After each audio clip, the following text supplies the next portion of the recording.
don't need a high-end designer or a lot of money to get a luxe look. Be your own interior designer. This is Affordable Interior Design, the podcast. Here's your host, Betsy Helmuth.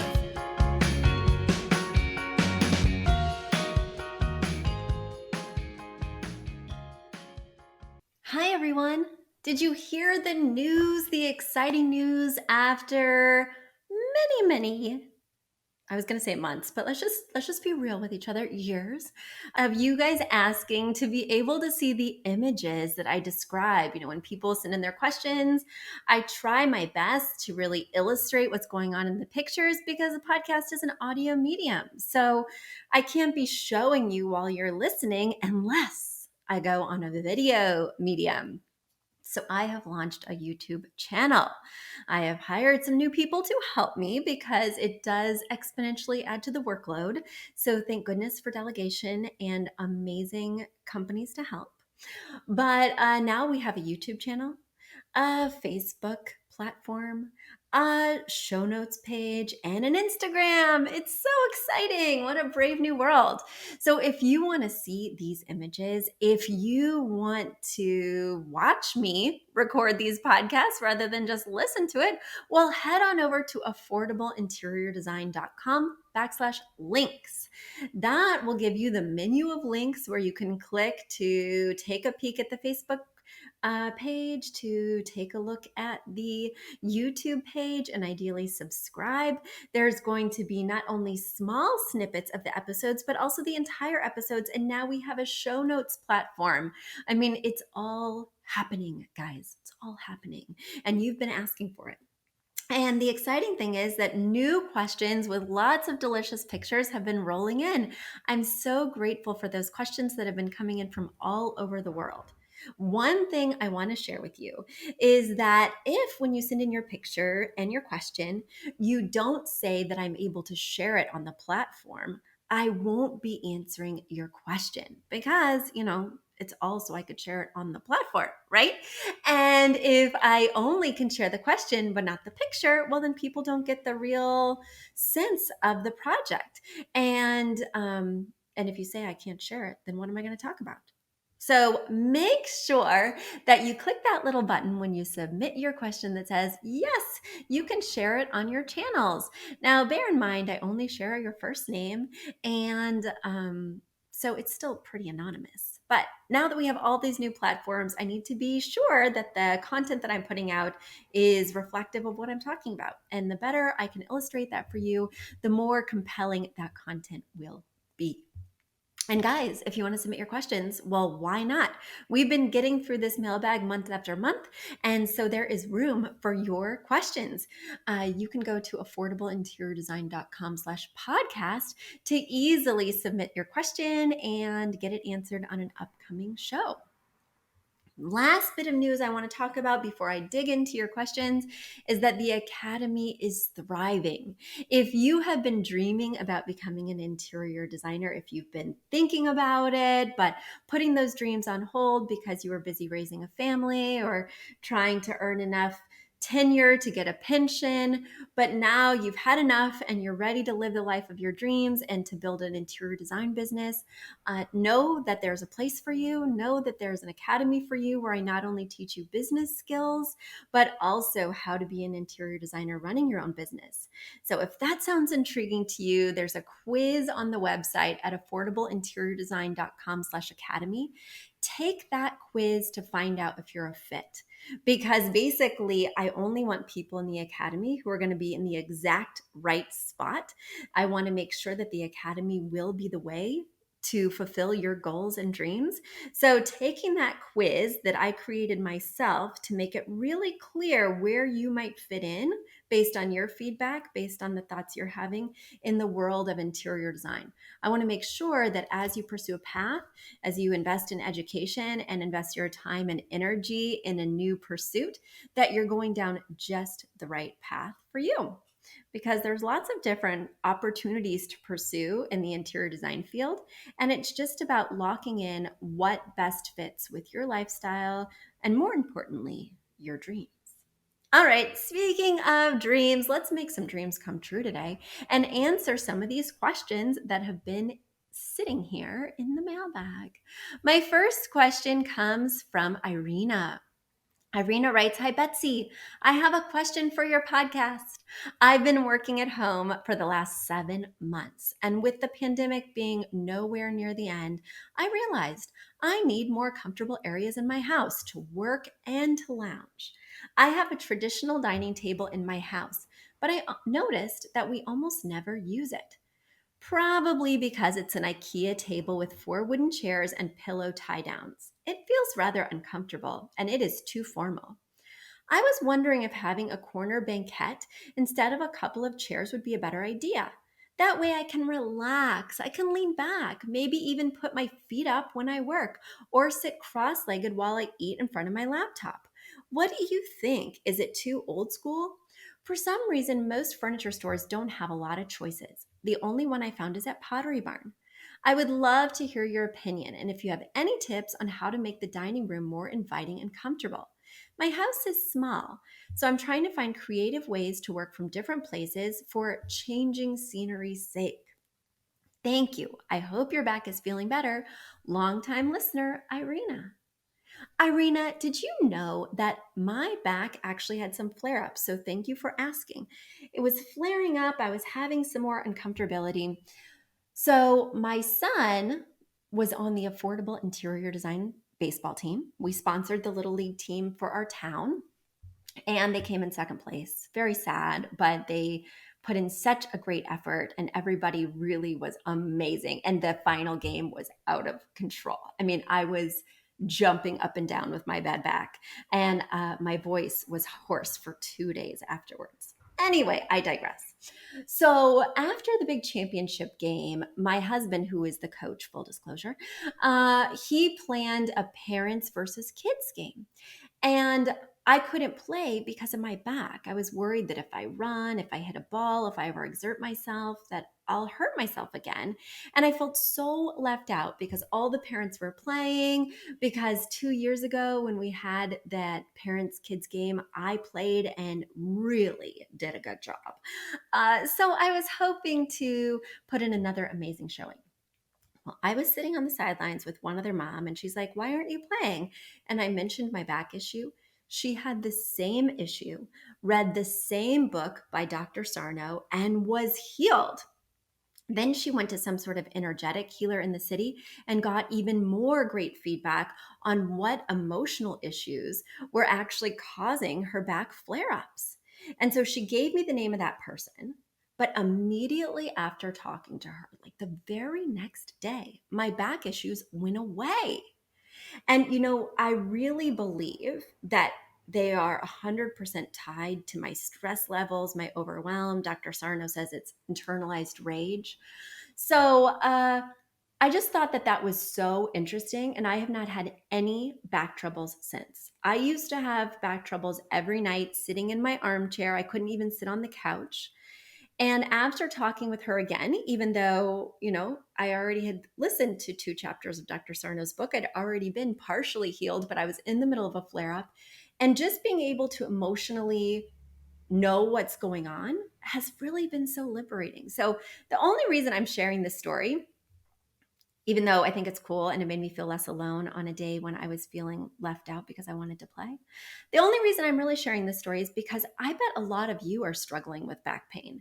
And I'm not saying that this is going to help everyone, but if you would have told me a year ago, almost a year ago, that if I just knew that my back pain was internalized rage, I could make it go away.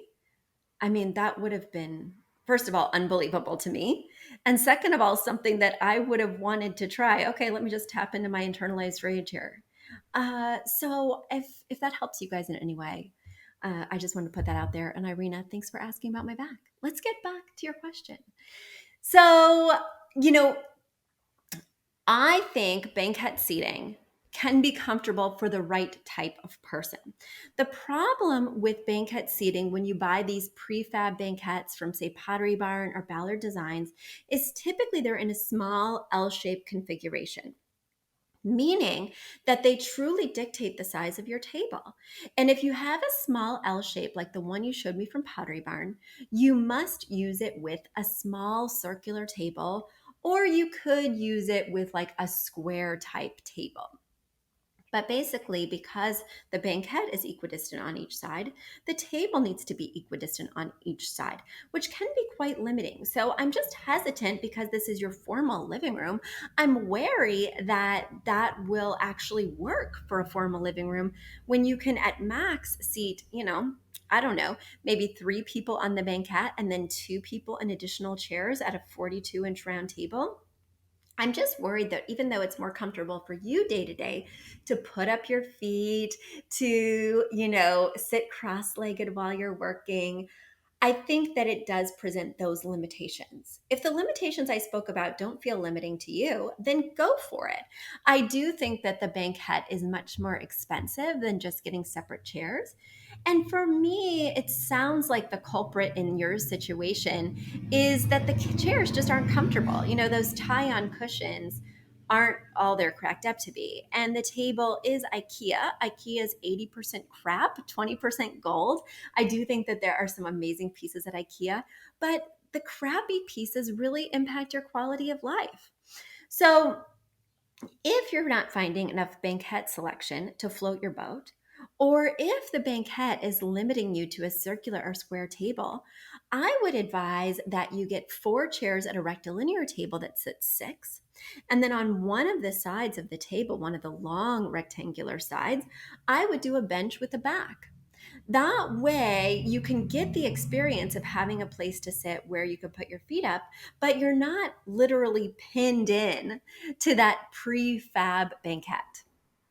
If this is going to be a place where you stay forever, if this is going to be a place that you feel comfortable making the investment of a built-in banquette is going to give you more options in terms of making one side longer and one side shorter. So that way you can seat more comfortably. You could have a rectilinear table, but just keep in mind, as I'm sure we can all remember from sitting at diners or even Outback Steakhouse, or while on vacation in Maine, we drove through Boston, we ate at the 99. They have really good banquettes. But once you get more than 3 people on one side of a banquette, it's quite uncomfortable. I have to ask Diane to move and Eden to move. That was my recent experience, so that I could use the restroom, right? So speaking of pinned in, you're kind of locked in again, which for some is uncomfortable. And so I just want you to think about that when you're really thinking about how many people a bench or banquette can sit. All right, Irina, I'm happy to have been of help. And let me move on to our next question. The next question comes from Kelsey. Kelsey writes, "Hi, Betsy. I love your podcast and eventually got my mom hooked as well. Hi, Mom. I'm writing to you today because I just can't figure out what type of rug to put in my son's nursery. It's a small room and I keep debating what size and shape of rug are going to work best. I settled for a small white rug by the crib because my son was due any day and I had to make a decision. But that lovely white rug quickly became gray from us standing beside the crib, and I'm realizing a white rug may not have been the best choice. So, back to the drawing board. Here are my questions. What size of rug should I buy? The room dimensions are 9.5 by 11.5. There's a dresser against one wall and a crib against the parallel wall. I've heard various rules about rug sizes, but I struggle to find any standard rug size that would work with the design rules I've heard. What shape of rug should I buy? I like the idea of a larger rug so that my son can play on it. The entire house is hardwood, which is not a friendly surface for crawling and falling. I do like the look of hardwood, though. What color rug should I buy? I don't like color. Sorry. It took everything in me to incorporate any color into the nursery at all, especially since we didn't know the gender and I wasn't into the yellow-green idea. So the nursery is gray with white navy curtains and green artwork. Since another white rug is out of the question, it just gets dirty too quickly. Perhaps I should buy gray, green, or blue, or some subtle pattern that incorporates these colors. What types of rugs wear well? I would love for it to be somewhat easy to clean, but the appearance definitely matters. Where should I buy this rug? I've stopped a number of places, but I'd love to hear your advice. I've attached pictures and would love to hear your thoughts. Thank you in advance, Kelsey and Thatcher Gray. And yes, I love the color gray so much that my son's middle name is Gray. All right, Kelsey. Well, thank you so much for sharing. And your nursery and your son are adorable. So is your dog.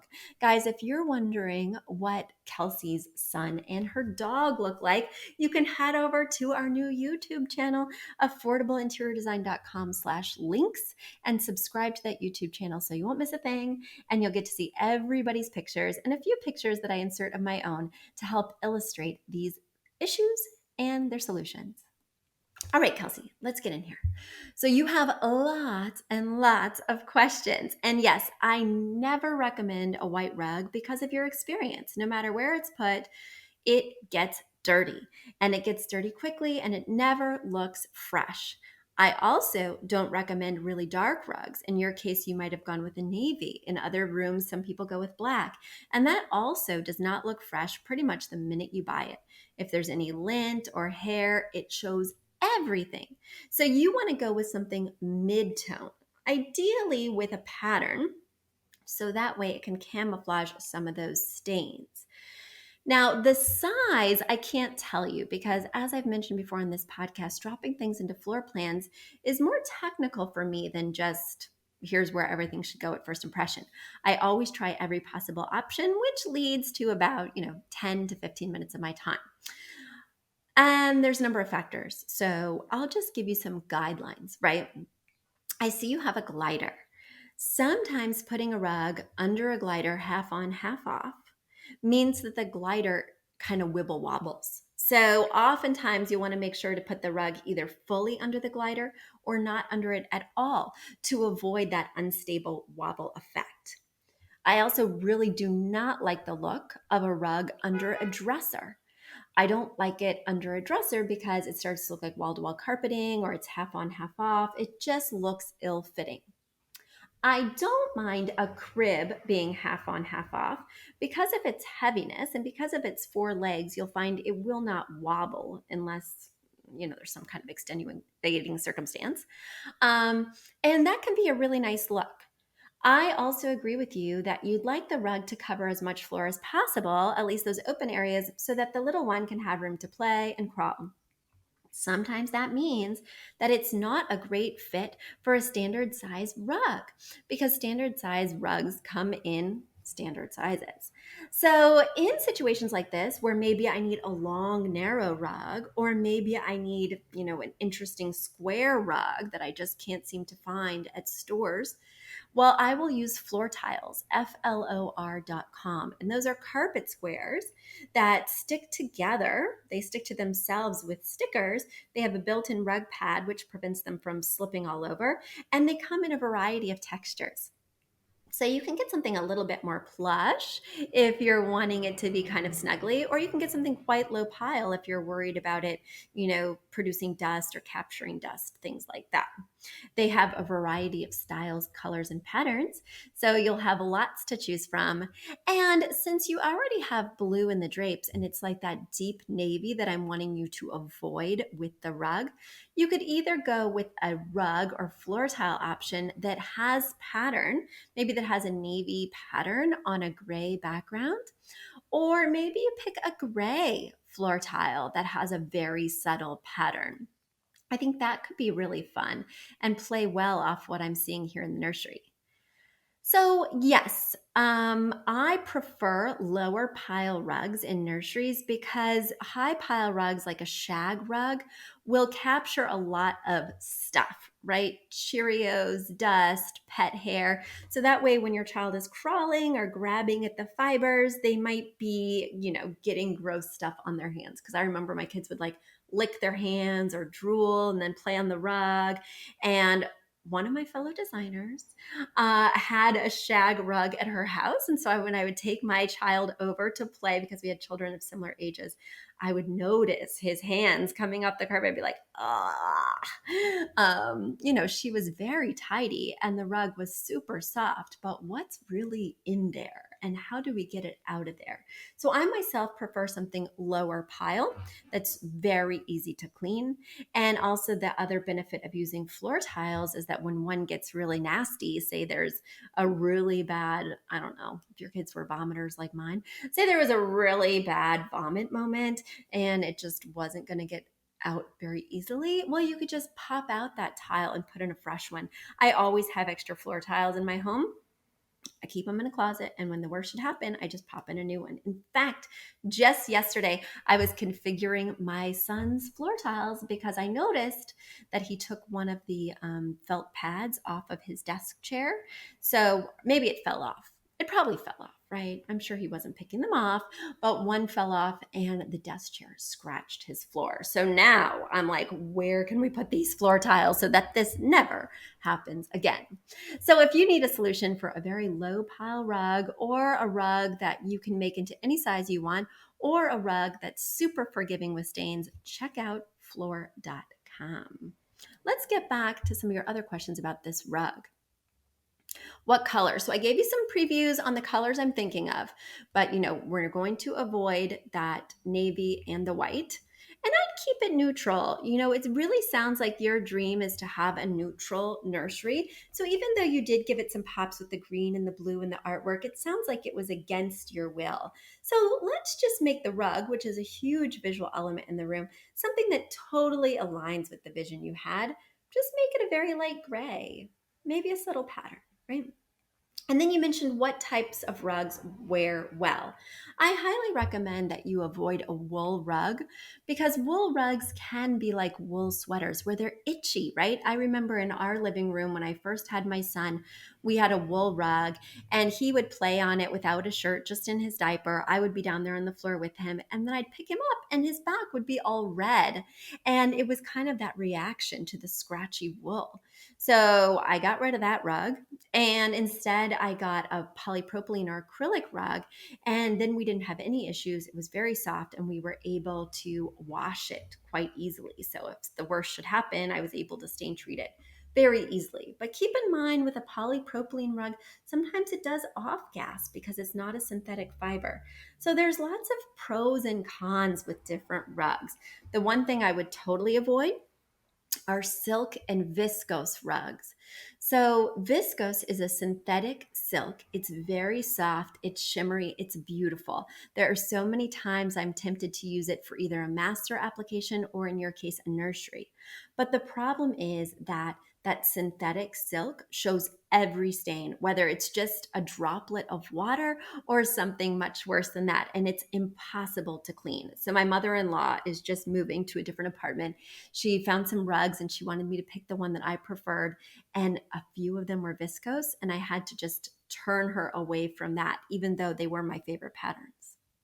So there we go. In terms of where you should buy a rug, I think floor.com would be great, but I don't hesitate to buy rugs from anywhere that, I find a pattern that I'm really into and the correct size and the correct material.